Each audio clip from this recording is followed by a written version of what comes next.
My name is Brenda Buchanan. I am from Dalton, Georgia, and the reason for this video is I want to inform people if you have a loved one in jail for any amount of time, whether it be a few hours, a few days, a few months, please check on them. As you know, on the news lately, especially in Tennessee, there's been several inmate deaths, several problems involving inmates getting hurt or even worse. And one story that was never talked about on the news, never brought up, was the story of my brother. My brother's name was James Daniel Holt. And on June the 22nd, 2018, he was pulled over for speeding and arrested by Benton police officer Jason Waters. And on the tickets that we have copies of, my dad actually has the original ones. They said that, he had Schedule 2 and he was DUI. He did not have insurance. He was insured. My mom and dad had insurance on the truck, as well as the company that the truck was previously purchased from. We're not sure about the Schedule 2 and the DUI. We're not sure of that. It's under investigation. As far as being able to pass the sobriety test, my brother had not been able to pass one for many years due to having surgery on both of his knees. And it was a reconstructive surgery that did not go well. He was on disability, and they were actually getting ready to do another surgery to do total knee replacements, both legs. So he couldn't walk right. Anyway, my brother was booked, and his picture was taken at 10:29 that morning. We didn't know where he was. It was nothing really unusual at the time because he loved to fish. He hung out with friends. He loved being outside. He lived with my mom and dad, and he took care of my mom and dad for the most part. My mom, she had underwent treatments for lung cancer, and she's on oxygen 24/7. My dad, he has a pacemaker. He's had several back surgeries. He's had a stroke, and now he's having trouble with his sugar. But my brother, he lived with them, and with him being there, I knew that my mom and dad was okay. He would always let me know. He'd let me know what he got them for supper. I just felt good knowing that my brother was with them.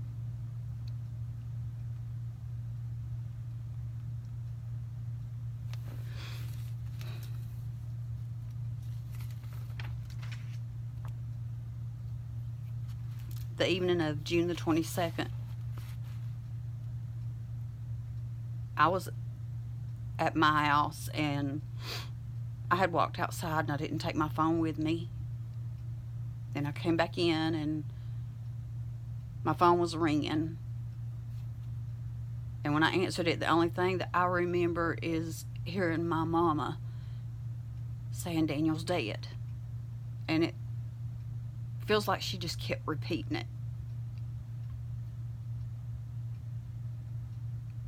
I don't think she was repeating it because I don't really remember.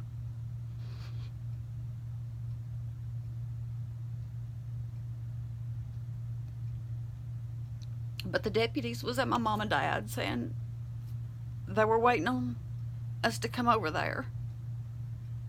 I don't know how long it even took me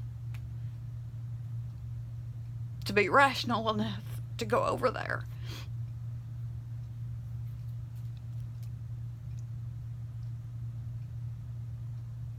My fiance and my dad did go that night, and they got my brother's truck. And they brought it home. And the phone that that girl took one day prior to this happening would have let us know that my brother was being arrested, because he had bought him a new phone and it had not been activated yet. And I saw that he called me 3 times back to back. Just back to back. And it was the same time that he had gotten pulled over. And I know it was to let me know that he got pulled over. Or maybe he needed the insurance. Proof of the insurance. We will never know. But thanks to this one friend, or should I say somebody that he thought was his friend, taking his phone, he was not able to get in contact with me, and that breaks my heart to this day.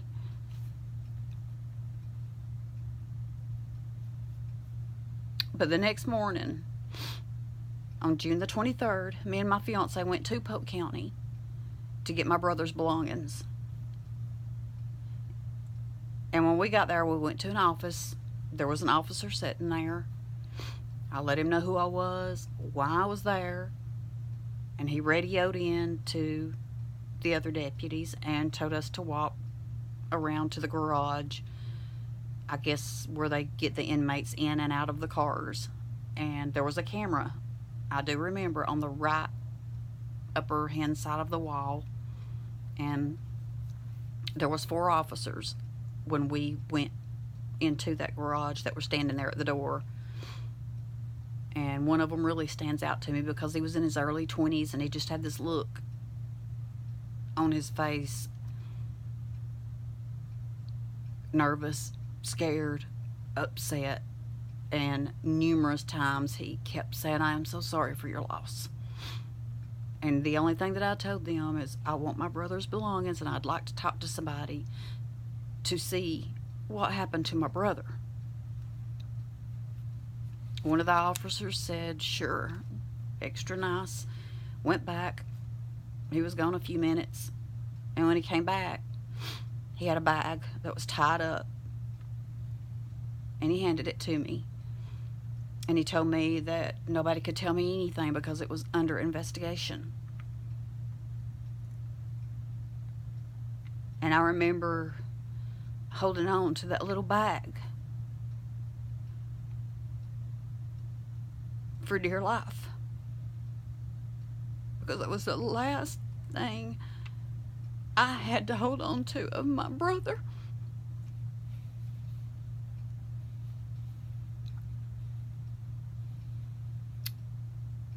But one of the officers did speak up, and he said, "I will tell you this much.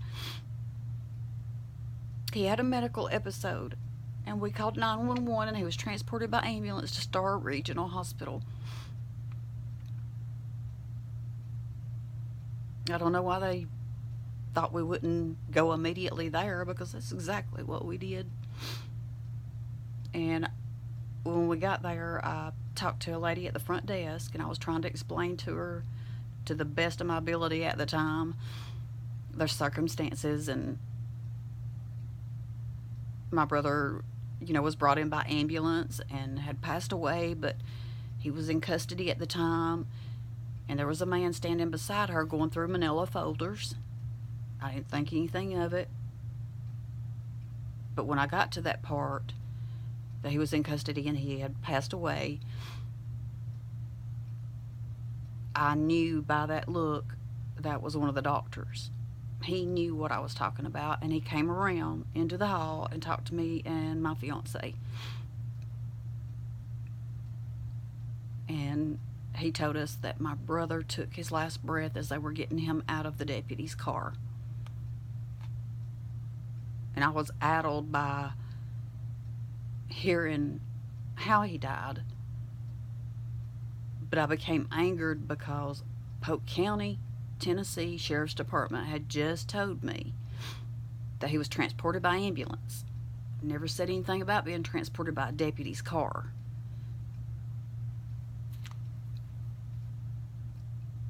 We went back to my parents, and on the way there, I got my brother's shirt out of the bag, and I just held it, and I smelled of it, and I inhaled his smell.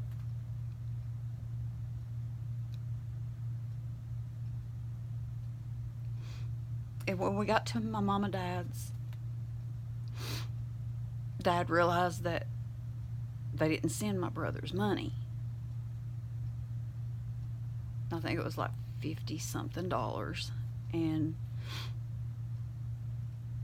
I waited because it was Saturday. I did call, but they told me to call back and speak with Melissa on Monday. So Monday I did call. And I told her that they did not send the cash that he had on him back. And she proceeded to tell me, well, of course I had to give his name, yada, yada, yada, that a $10 booking fee would be deducted, and then they would write the check and they would mail it to my parents. That's how petty they are. They actually took a $10 booking fee out of that after my brother passed, before they mailed the check back. I could go on and on and on, but I'm not.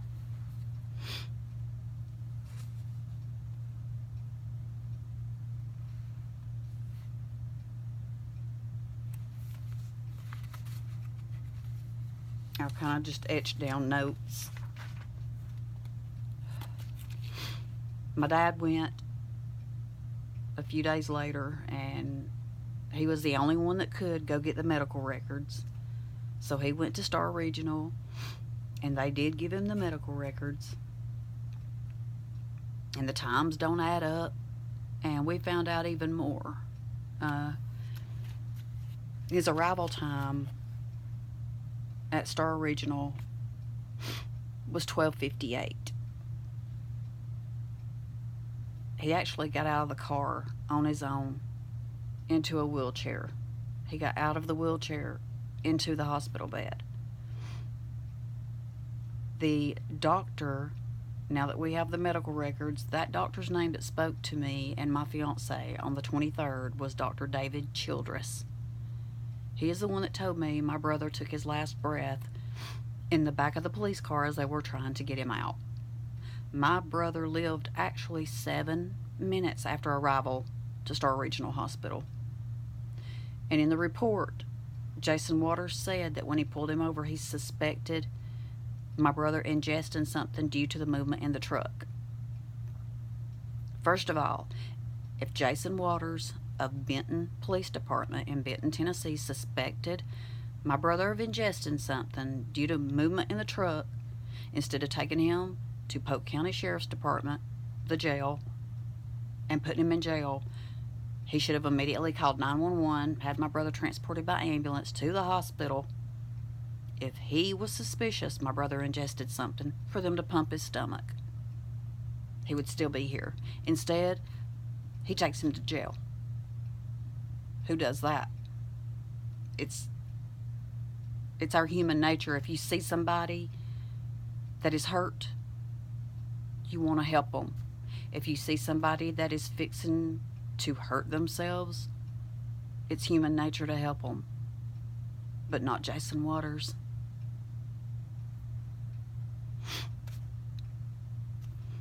The first arrival time to the ER was 12:58. On down, it says 13:20 arrived at ER. So which one was it? Was it 12:58 or was it 1:20? Or did he get there at 12:58 and they waited until 1:20 to check him in? In the paperwork, it's noted that the jail nurse did check him at Polk County Sheriff's Department. At that time, that they checked him, his blood pressure was 263 over 100 and something. Exactly how it's noted on the paperwork. 263 over 100 something. Also, his sugar was over 500. Is that not considered a medical emergency? What did they do? And I have someone that is willing to go to court that was actually there.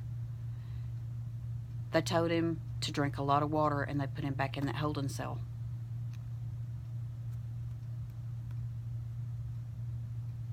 By the time that they got him to the hospital, he couldn't even communicate. He was alert, but he could not communicate with them. I'm not sure why. I'm not sure what was going on.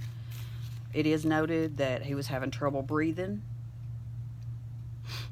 He couldn't even give them any information on how to contact us, any information on himself. The paperwork states at 13:45, which is 1:45, he was awake and alert, although he couldn't answer questions. This is 13:45. Okay? At 13:05, he coded. Yet, 13:45, awake and alert, cannot answer questions. 13:05, he coded. Okay? Then on down, Deputy Waters stated that he saw my brother ingest something. Not suspicion. He saw my brother ingest something. If you see somebody ingest something, if you see somebody take something, if you see somebody swallow something, and you think that they're trying to get rid of it, what do? It's human nature. Take them to the hospital. Call 911. Have them transported by ambulance to the hospital. Have their stomach pumped. My brother would still be here today had Jason Waters followed protocol and did this. But yeah, he took him to jail. To what? To watch him die?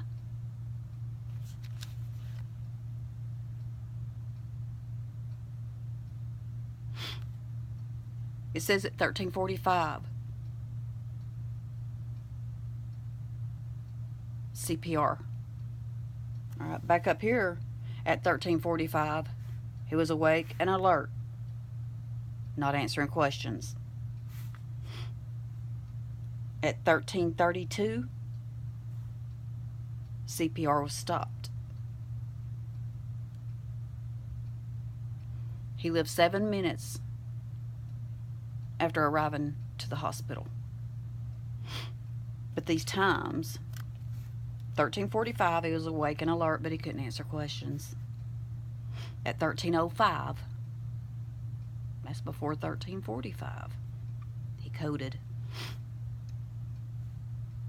At 13:45, when he was supposed to be awake and alert, but not able to answer questions, they were doing CPR on him.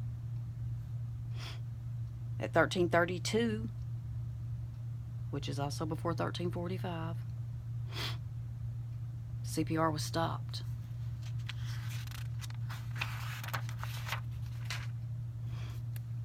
At 13:05, the nurse, and I do have her name, and I have contacted her, but of course there's no answer. No answers from the TBI. No answers from the autopsy. Jason Waters won't speak with me. He will not even meet with me. I've offered to come to Polk County, sit down, talk to him. I've offered to go to Polk County, sit down and talk to all of them. They don't want to talk to me. They can't talk to me. It's under investigation. And you damn right, it's under investigation. But at 13:05, 1:05, the nurse and the officer was in the room with my brother talking to one another. They noticed that my brother was not moving. No movement whatsoever. His eyes was already fixed and dilated. And they was in the same room with him. The time of my brother's death was called at 13:32.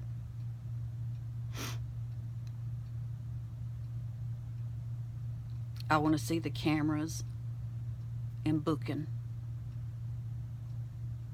from the day that my brother was arrested. I want to see the cameras in that holding cell for the 3 hours that my brother was there, if it even was 3 hours. I want to see the cameras in the cars. I want to see the camera in Jason Waters' vehicle. I want to see the cameras in the car that took him to the hospital.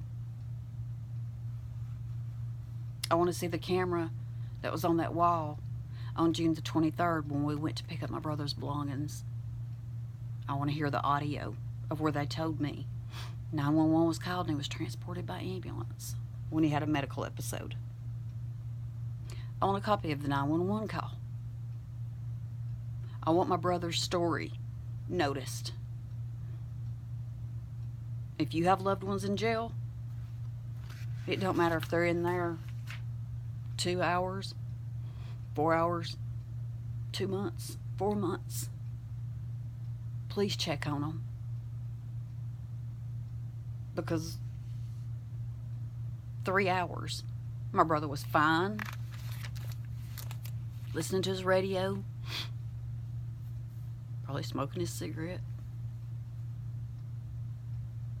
3 hours later, he was dead.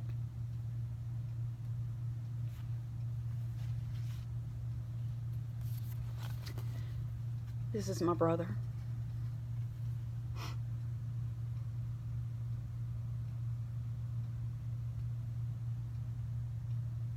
And he loved to fish.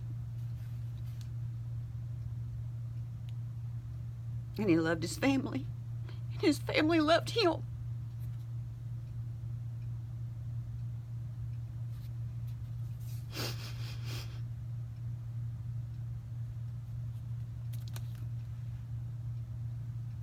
And they took him.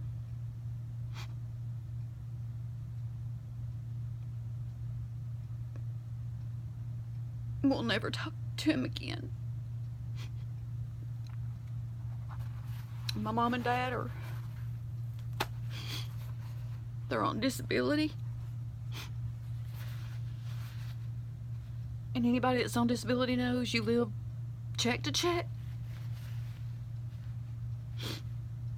My brother's funeral was over $12,000.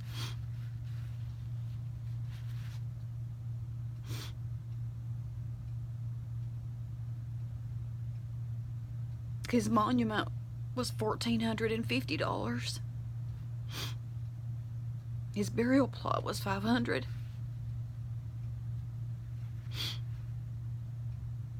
But there's no amount of money in this world that could cover the pain that I see in my mom and dad.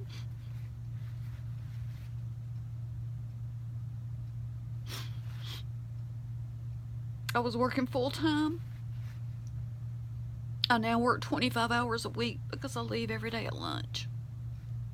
And I go do what my mom and dad need me to do.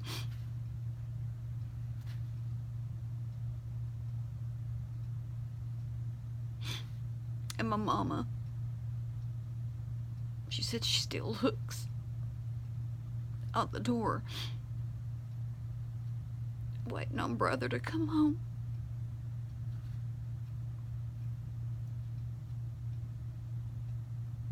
We deserve answers.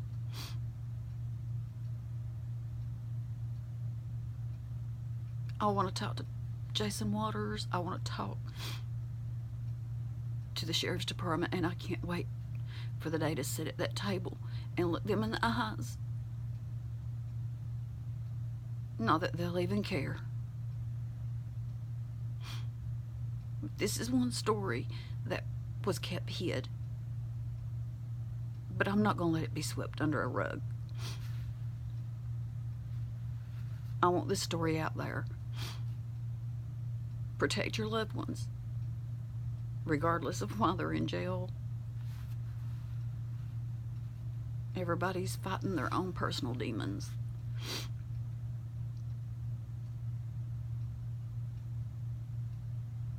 And I hope my brother's face haunts Jason Waters every night. And Polk County Sheriff's Department every night.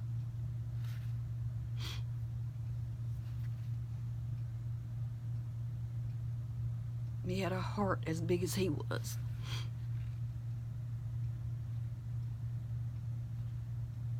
And y'all took him. He'd go buy my mom and dad breakfast in the mornings, and he'd buy a homeless man breakfast, take it to him that lived behind one of the grocery stores. That's the type of person my brother was. He had his problems. We all have problems, whether it be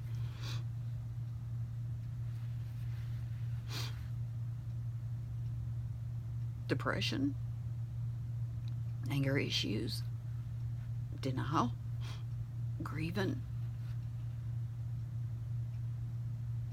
We all have our personal demons that we fight. But this is one story that needs to be out there. My brother didn't deserve death. My mom and dad, and myself, my fiance, my son, my brother's kids.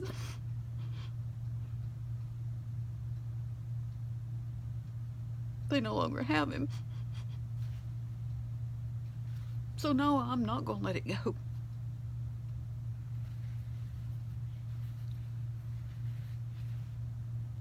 I want my brother's story told. It's not gonna bring him back. Nothing will bring him back.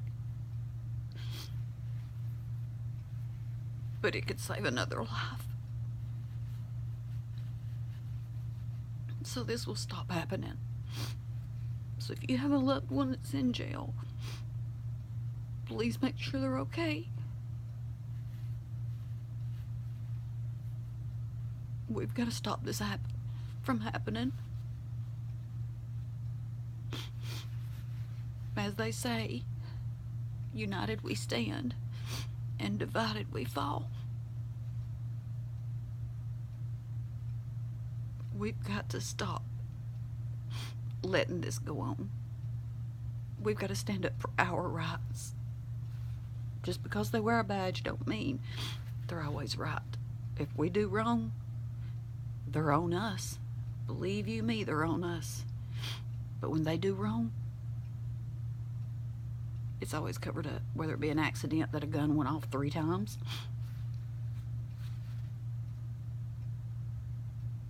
they thought that was reaching for a weapon. There's always an excuse, and they always get by with it. It's time we take our stand that they do not. If you have a loved one in jail, feel free to contact me. If you've noticed anything going on, if they've told you things that are going on, because you have a right to view the cameras. And the best thing for you to do is start taking notes, get an attorney, and stand up. Because sometimes, like if you're in our shoes, we are now my brother's voice. I am my brother's voice. And I'm never going to stop fighting. Not until justice has been served for my brother.